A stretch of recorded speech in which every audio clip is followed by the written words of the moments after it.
Okay, I'm sorry about that little technical difficulty, but we're going to finish up on faith.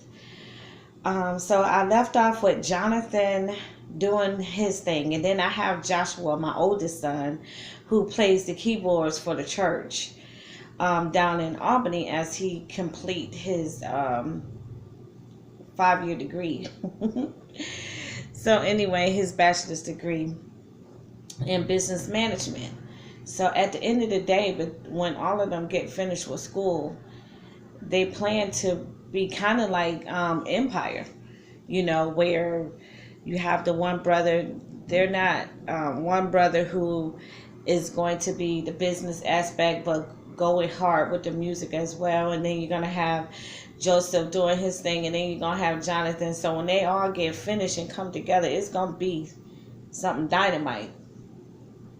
So I just thank God that I remember one time Joseph was telling me, I think he was about maybe 16, 17. And he was like, Mom, I see how, when I was married to their dad, um,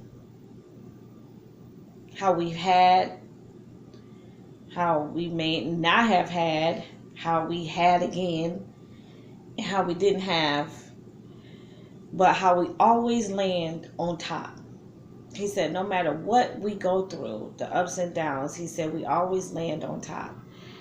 And that just blessed my soul because I didn't realize that he's seen. I mean, we know that the kids, they kind of see what we go through, but sometimes parents want to shield them and, want to not tell them the truth about what's going on. But me, I'm like, no. It was plenty of times we went to McDonald's and they had to eat off the dollar menu. You know, it was times that, we had to come home. We never went without food, praise God. But I was on WIC. I breastfed my kids. And so I was on WIC for years. And so sometimes when we would come home, that would be, I always knew if we didn't have anything else, we had milk cereal.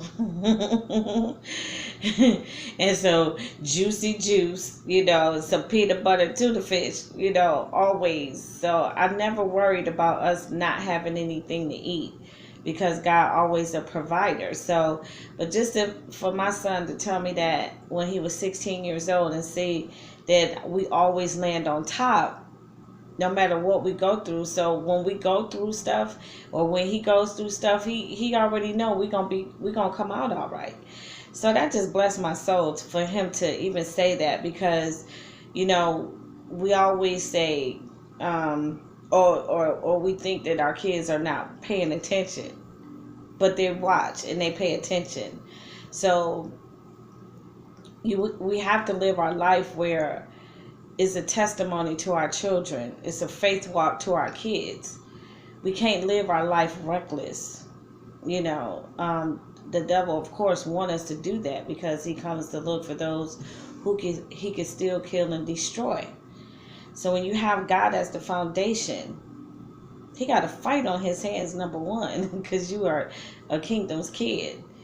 And once you recognize that you are a kingdom kid and who you are, then he definitely be trying to mess with you. So, and then if he could keep you from stepping out on what God has for you, on that faith, and keep you in that complacent place and not being able to receive all that God has for you, then guess what? That's what he's going to do.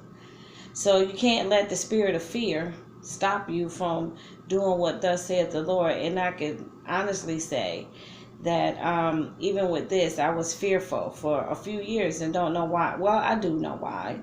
Because I get tongue-tied on my words. I may cannot pronounce the words correctly. And I look at my imperfections and be like, wow.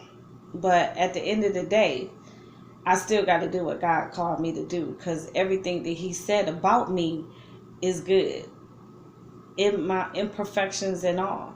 So I just thank God that I was able to just go ahead and step out and just start the YouTube videos.